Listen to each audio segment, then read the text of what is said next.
한밤중에 전화는 늘 불길한 소식을 품고 옵니다. 차 상태를 보니 단순 사고가 아닌 것 같습니다. 네, 여기 증거물 2번을 보시면 브레이크 자국이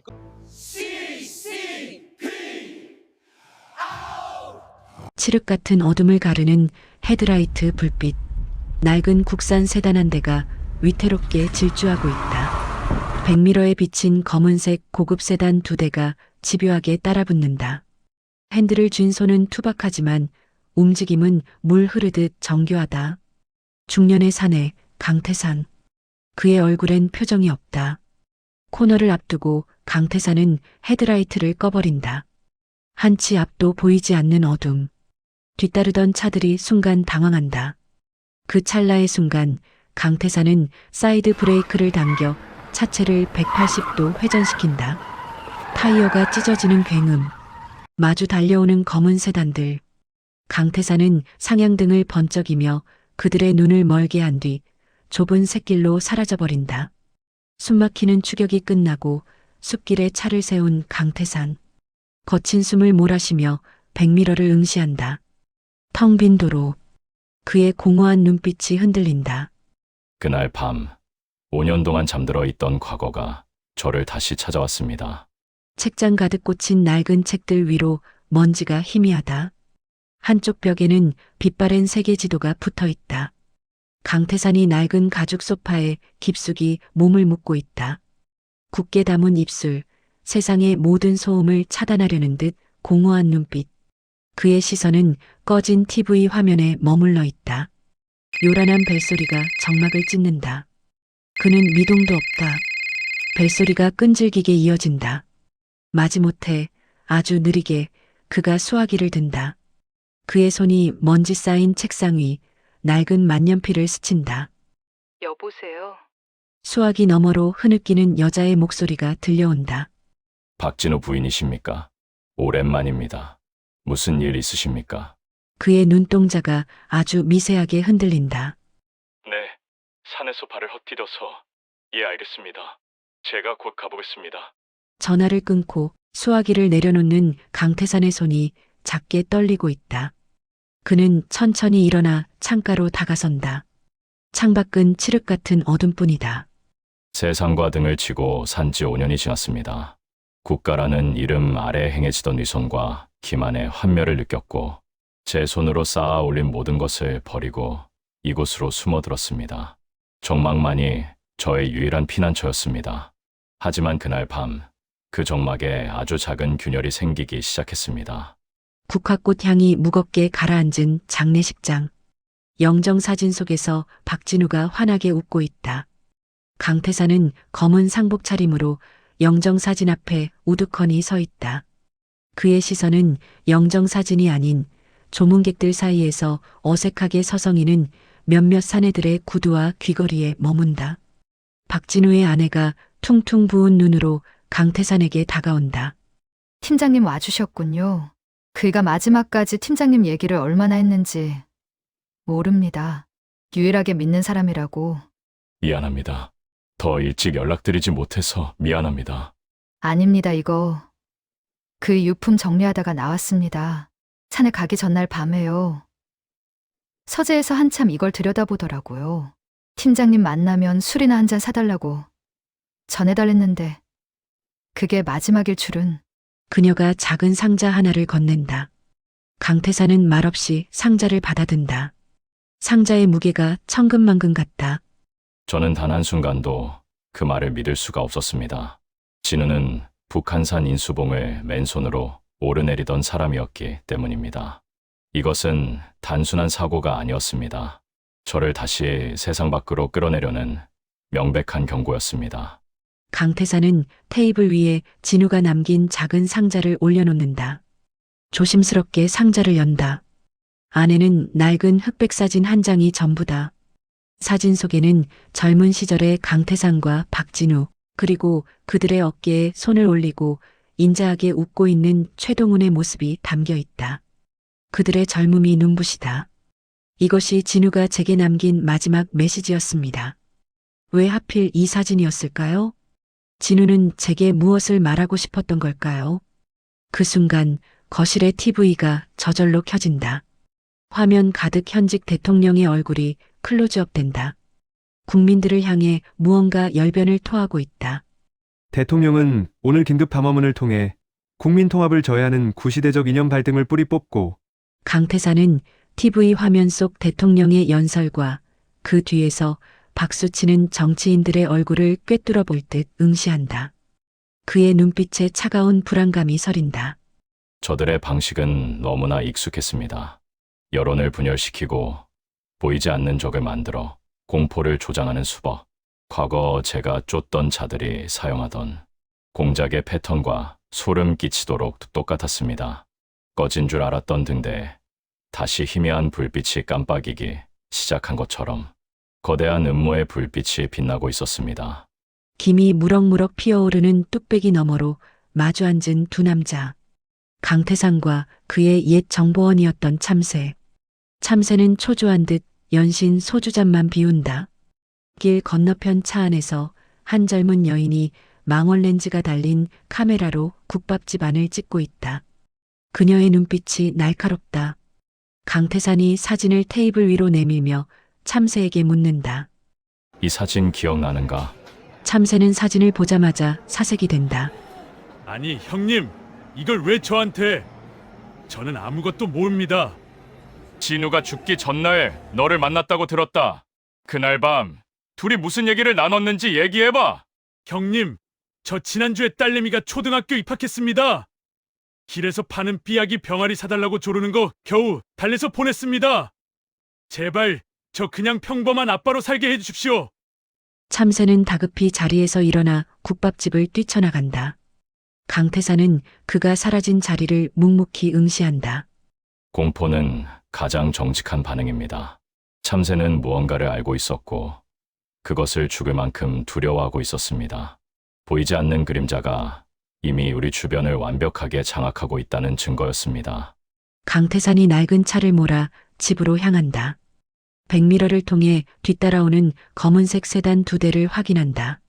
일부러 속도를 늦추자 세단도 속도를 늦춘다.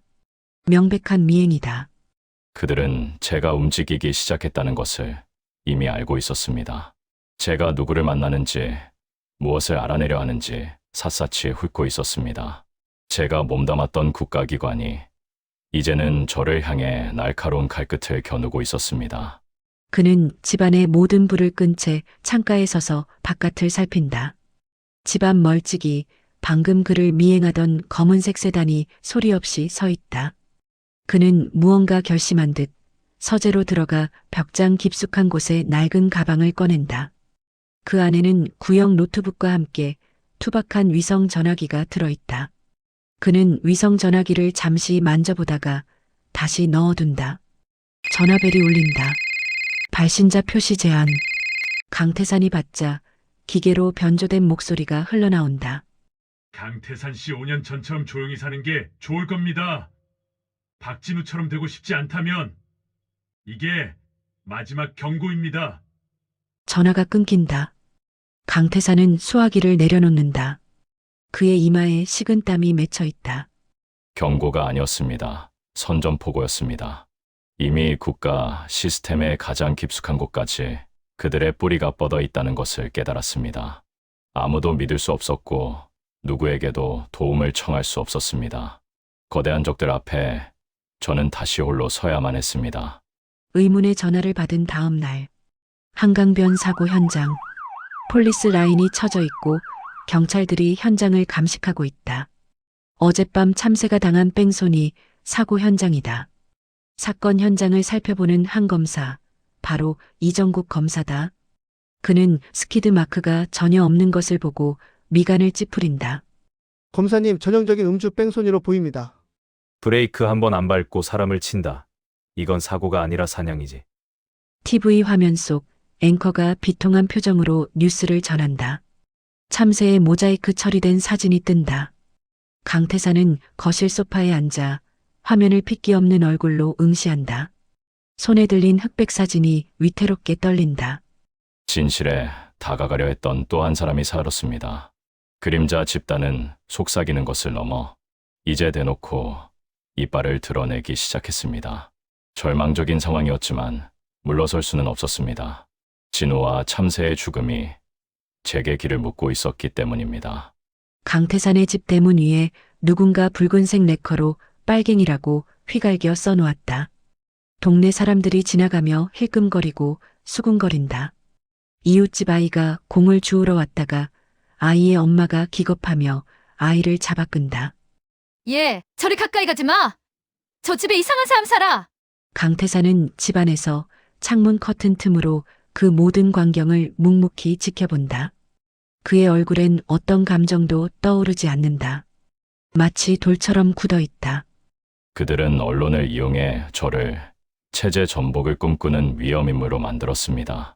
평생을 국가에 헌신했던 저에게 가장 잔인한 방식의 낙인을 찍은 것입니다. 사회적 죽음. 그것이 그들이 제게 내린 형벌이었습니다. 강태산이 허름한 식당에 들어선다. 늘 그를 반갑게 맞아주던 주인 아저씨가 그를 보고 흠칫 놀라며 시선을 피한다. 사장님 식사 좀 하려고 합니다. 오늘은 재료가 다 떨어져서 장사 끝났습니다. 다른 데로 가보십시오. 식당 안TV에서는 강태산에 대한 악의적인 보도가 흘러나온다.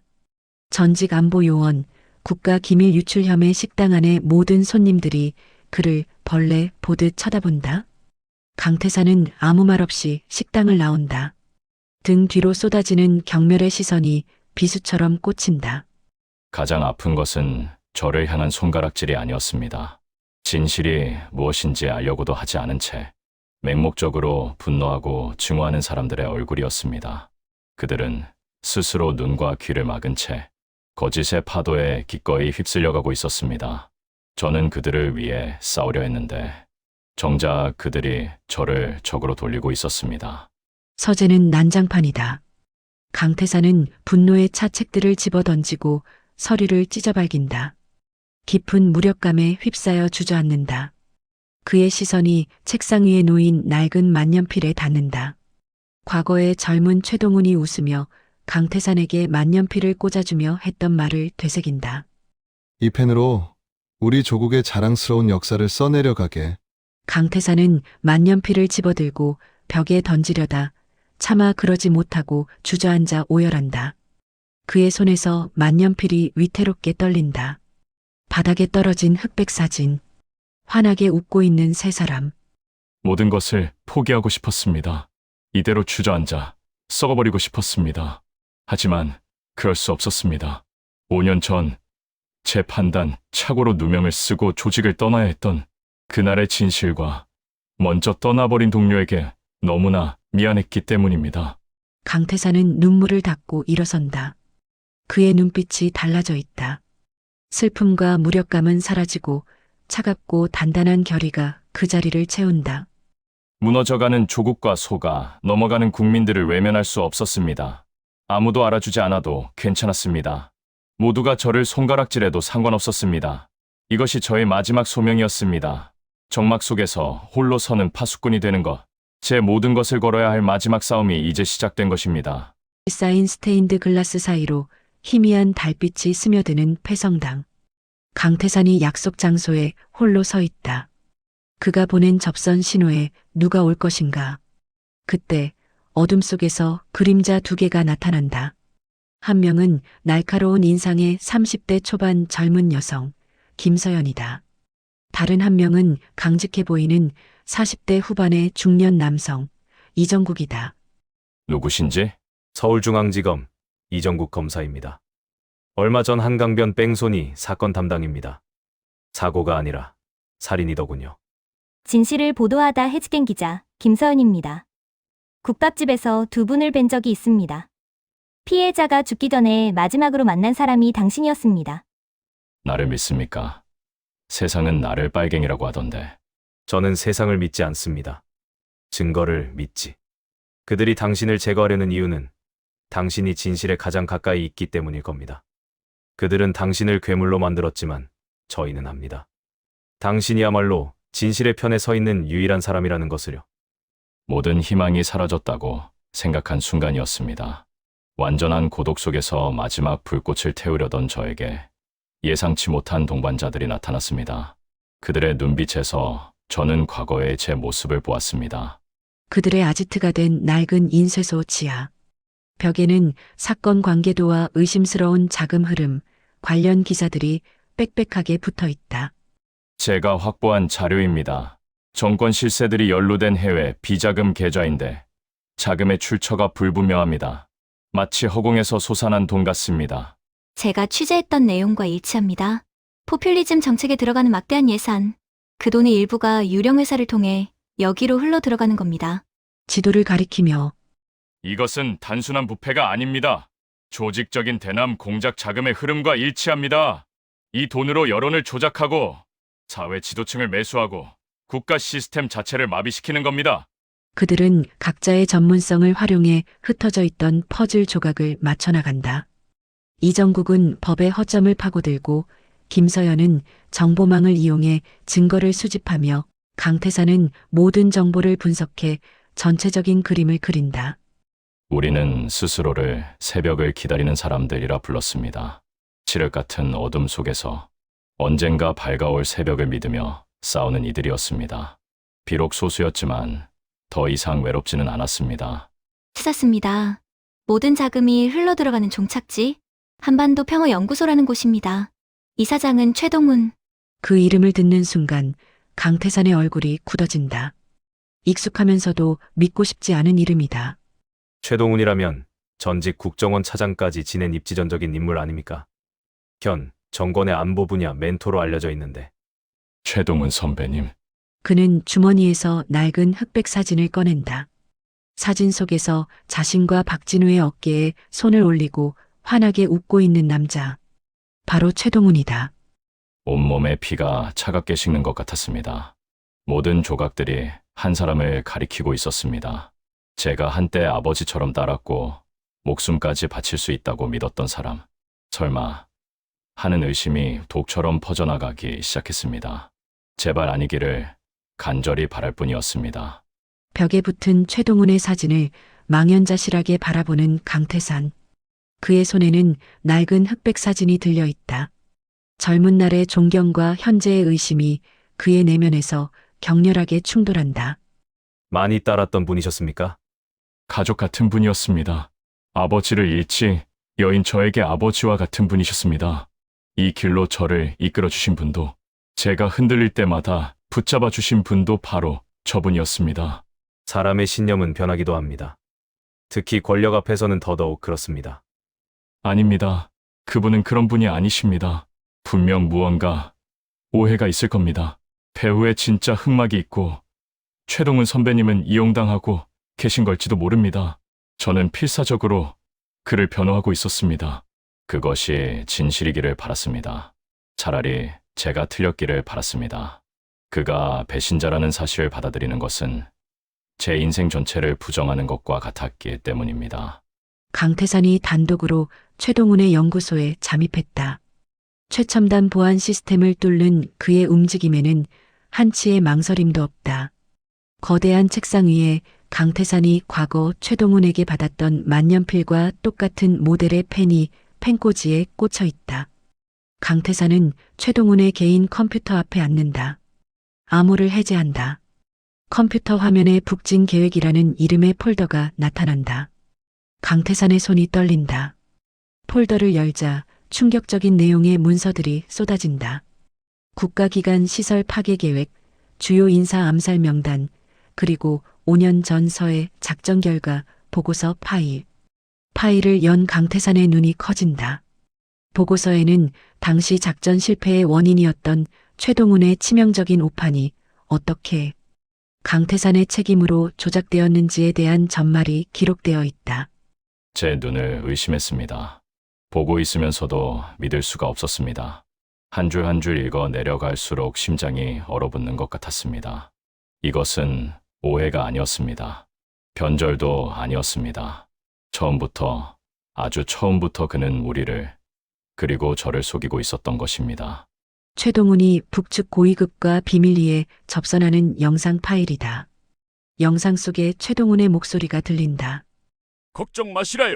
썩은 남조선은 곧 무너질 겁니다. 내가 그리 만들겠습니다. 역사는 나를 구국의 영웅으로 기록할 것입니다. 강태사는 의자 등받이에 깊숙이 몸을 기댄다. 온몸에 힘이 빠져나간다. 분노가 치밀어 오른다. 단순한 분노가 아니다. 영혼의 밑바닥부터 모든 것이 무너져 내리는 그런 종류의 격렬한 감정이다. 그는 책상 위에 놓인 액자를 본다. 액자 속에는 강태산 자신이 최동훈에게 받은 표창장을 들고 환하게 웃고 있다. 그 옆에서 최동훈이 인자한 미소로 그의 어깨를 감싸고 있다. 강태산은 주머니 속 흑백 사진을 꺼내 액자 옆에 놓는다. 과거의 따뜻했던 사진과 현재의 차가운 진실. 그 간극이 너무나도 참혹하다. 제가 믿었던 모든 것이 거짓이었습니다. 제 청춘, 제 신념, 제 헌신, 그 모든 것이 거대한 기만극의 일부였습니다. 진우가 마지막 순간에 저 흑백 사진을 남긴 이유를 이제야 알 것 같았습니다. 가장 믿었던 사람의 손에 죽어가면서 그는 제게 경고하고 싶었던 것입니다. 우리의 영웅이 사실은 악마였다는 것을. 강태사는 증거 파일들을 USB에 복사한다.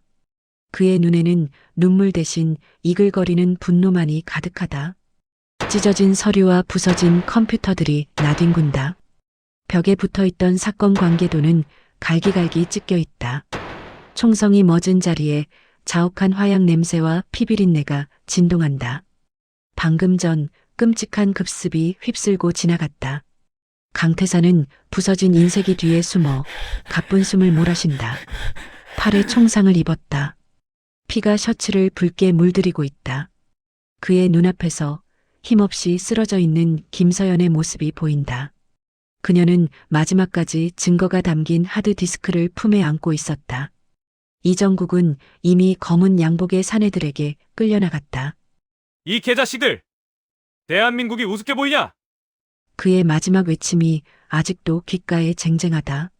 제가 가장 존경했던 선배에게 배신당했다는 사실에 혼란스러워하는 순간, 그 찰나의 빈틈을 적들은 놓치지 않았습니다. 최동훈은 저의 모든 것을 꿰뚫어 보고 있었습니다. 제 마음의 동요까지도. 그가 보낸 자들은 한치의 자비도 없는 사냥개들이었습니다. 가까스로 아지트를 빠져나온 강태산. 비틀거리며 어두운 뒷골목으로 숨어든다. 차가운 벽에 등을 기댄 채 주저앉는다. 고통으로 신음이 터져나온다.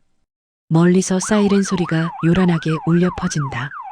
그를 잡기 위한 포위망이 좁혀오고 있다. 그는 품속에서 동료들의 희생으로 겨우 지켜낸 작은 USB 하나를 꺼내준다. 그리고 서재에서 챙겨나왔던 낡은 위성 전화기를 꺼내든다. 떨리는 손으로 번호를 누른다. 동료들을 잃었습니다. 모든 증거는 소실될 뻔했습니다. 제 손에 남은 것은 이 작은 데이터 조각과 마지막 희망뿐이었습니다. 희망의 불씨가 아니라 절망의 재처럼 느껴졌습니다. 골목 안작은 가게의 쇼윈도에 놓인 TV에서 긴급 뉴스가 흘러나온다. 국가안보를 위협하던 반체제 조직이 일망타진되었습니다. 전직 국정원 요원 강태산을 주축으로 한 이들 조직은 북의 지령을 받아 국가 전복을 기도한 혐의를 받고 있습니다. 화면에는 아지트에서 압수된 자신들의 사진과 자료들이 반역의 증거로 보도되고 있다. 시민들이 인터뷰에 응한다. 나라 팔아먹으려는 놈들은 싹 다 잡아서 사형시켜야 합니다. 우리 대통령님이 이런 쓰레기들을 청소해 주셔서 정말 다행입니다. TV 화면 아래로 환호하는 국민들의 모습이 자료 화면으로 지나간다. 강태사는 핏기 없는 얼굴로 그 모든 것을 지켜본다. 세상 전체가 그에게 등을 돌렸다. 모든 것이 무너졌습니다. 진실은 거짓이 되었고 애국은 반역이 되었습니다. 우리가 지키려 했던 국민들은 오히려 적들에게 환호하고 있었습니다. 칠흑 같은 어둠 속에서 저는 완벽히 혼자가 되었습니다. 생애 최악의 가장 절망적인 밤이었습니다. 긴급 속보가 나가고 있는 방송국 주조정실. 수십 개의 모니터가 번쩍이고 스태프들이 분주하게 움직인다. 그때 갑자기 모든 모니터의 화면이 지지직거리며 검게 변한다. 뭐야? 무슨 일이야? 송출 시스템이 다운됐어.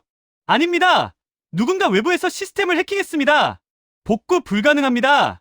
혼란에 빠진 주조정실. 그 순간 모든 화면에 한 남자의 얼굴이 클로즈업 된다. 상처투성이의 지친 얼굴. 바로 강태산이다. 제가 마지막으로 걸었던 전화는 과거 저와 함께 일하다 억울하게 해직된 최고의 IT 전문가에게 연결되었습니다. 그는 자신의 목숨과 맞바꿔 제게 단 5분의 시간을 만들어 주었습니다. 대한민국 전체의 방송을 장악할 수 있는 기적과도 같은 5분이었습니다. 강태산은 낡은 창고 안 급조된 카메라 앞에 앉아 있다. 그의 눈빛은 비장하다. 떨리지만 단호한 목소리로 저는 국가 반역자로 낙인 찍힌 전직 안보 요원 강태산입니다. 지금부터 제가 드리는 말씀은 제 목숨을 건 마지막 유언입니다. 전국의 모든 가정, 거리의 전광판, 스마트폰 화면에 그의 얼굴이 떠오른다. 사람들은 하던 일을 멈추고 화면을 주목하기 시작한다. 우리가 굳게 믿고 있는 이 나라는 지금 암세포처럼 퍼진 간첩 세력에 의해 서서히 죽어가고 있습니다. 여러분이 듣는 뉴스, 여러분이 믿는 정책, 그 모든 것이 국민 여러분을 속이기 위한 거대한 연극입니다. 그의 진심 어린 목소리가 전국에 울려 퍼진다. 그 중심에는 제가 한때 영웅이라 믿었던 최동훈 전 차장이 있습니다. 그는 국가의 심장부에 칼을 꽂은 배신자입니다. 강태산은 최동훈과 북측 인사가 만나는 영상, 국가전복계획 문건 등 USB에 담긴 결정적 증거들을 화면에 띄운다.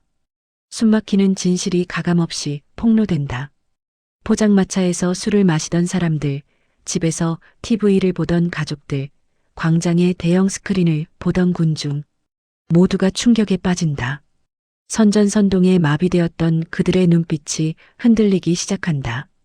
눈물이 그렁한 채 제 동료 박진우는, 이정국 검사는, 김서영 기자는 이 진실을 알리려다 목숨을 잃거나 모든 것을 빼앗겼습니다. 그들은 반역자가 아니라 이 나라를 너무나 사랑했던 진정한 애국자였습니다. 속지 마십시오. 더 이상 저들의 거짓말에 휘둘리지 마십시오. 여러분의 침묵이 이 나라를 죽이고 있습니다. 그의 외침이 끝나는 순간 방송 화면이 끊긴다. 사람들은 서로의 얼굴만 쳐다볼 뿐 아무 말도 하지 못한다. 그때 군중 속에서 한 노인이 외친다. 속을 만큼 속았다. 거짓말쟁이들은 물러가라. 그 외침이 신호탄이었다. 여기저기서 함성이 터져나오기 시작한다. 진실을 밝혀라. 내 나라를 되찾겠다. 하나의 목소리가 10개가 되고 100개가 되고 마침내 수만 개의 거대한 함성이 되어 광장을 가득 메운다. 정막을 깨는 저항의 함성이다. 사람들은 촛불을 들고 거리로 쏟아져 나온다. 저의 마지막 목소리는 희망의 씨앗이 되었습니다. 국민들의 가슴 속에 뿌려진 그 씨앗은 거대한 함성이 되어 싹을 틔우기 시작했습니다. 꺼져가던 등대의 불빛이 마침내 온 세상을 밝히는 횃불로 타오르기 시작한 것입니다. 국민들의 거대한 저항은 성난 불길처럼 전국으로 번져나간다. 광장을 가득 메운 수백만의 촛불, 진실규명, 최동훈을 체포하라는 구호가 담긴 피켓의 물결, 뉴스 속보가 쏟아진다. 검찰, 최동훈 전 차장 긴급 체포, 대통령, 대국민 사과 및 하야 발표, 국가 시스템 내 간첩 세력, 줄줄이 구속, 법정, 방청석을 가득 메운 국민들 앞에서 고개 숙인 최동훈의 모습, 거짓의 시스템은 성난 민심 앞에 송두리째 무너져 내린다. 혼란스러웠던 국가는 서서히 안정을 되찾아간다. 국민들은 스스로 자신들의 나라를 되찾았습니다. 제가 한 일은 그저 작은 불씨 하나를 던졌을 뿐입니다. 거대한 불길을 만들어낸 것은 위대한 우리 국민들이었습니다. 허름한 국밥집 구석자리에서 강태산이 혼자 묵묵히 국밥을 먹고 있다. TV에서는 새로운 정부가 출범하고 석방된 이정국 검사와 복직된 김서연 기자가 사회 정의를 위해 힘쓰는 뉴스가 흘러나온다. 그 누구도 강태산을 알아보지 못한다. 그는 다시 평범한 중년의 남자로 돌아왔다. 국밥집 주인이 다가와 깍두기 그릇을 채워준다. 요즘 세상 참 좋아졌습니다. 전에는 숨도 못 쉬고 살았는데 다 이름 모를 영웅들 덕분 아니겠습니까? 누군가는 침묵을 깨야 했던 게죠. 강태산은 그저 옅게 미소 지을 뿐 아무 말도 하지 않는다. 저는 어떤 명예도 보상도 원하지 않았습니다. 그저 모든 것이 제자리로 돌아오기를 바랐을 뿐입니다. 희생된 동료들의 목까지 제가 조용히 지켜보는 것이 저의 마지막 임무라고 생각했습니다. 강태사는 다시 적막한 자신의 집으로 돌아왔다. 그는 동이 트는 새벽녘 집 앞 마루에 조용히 앉아 있다. 멀리서 들려오는 새소리, 신문을 돌리는 오토바이 소리, 평온하기 그지없는 대한민국의 새벽 풍경이다. 그의 시선이 동쪽 하늘을 향한다. 어둠을 밀어내고 장엄한 여명이 밝아오고 있다. 모든 싸움이 끝나고 다시 적막이 찾아왔습니다. 하지만 예전처럼 저를 짓누르던 고독의 적막이 아니었습니다. 소중한 것을 지켜낸 자만이 누릴 수 있는 평온한 적막이었습니다.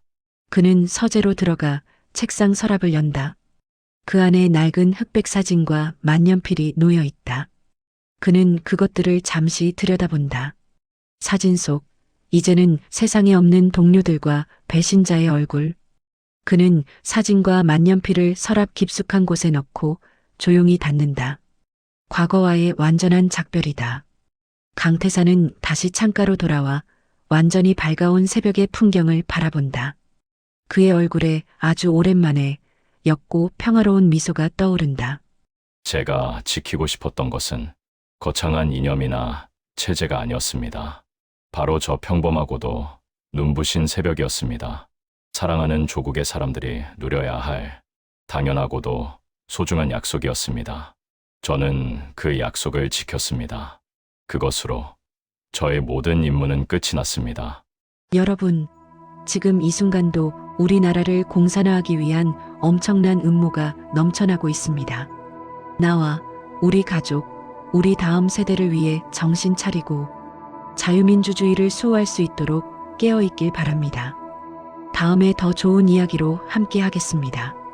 지금까지 힐링 FM에서 전해드렸습니다. 더 좋은 방송을 위해 구독과 좋아요 부탁드립니다. 감사합니다. 대한민국 만세!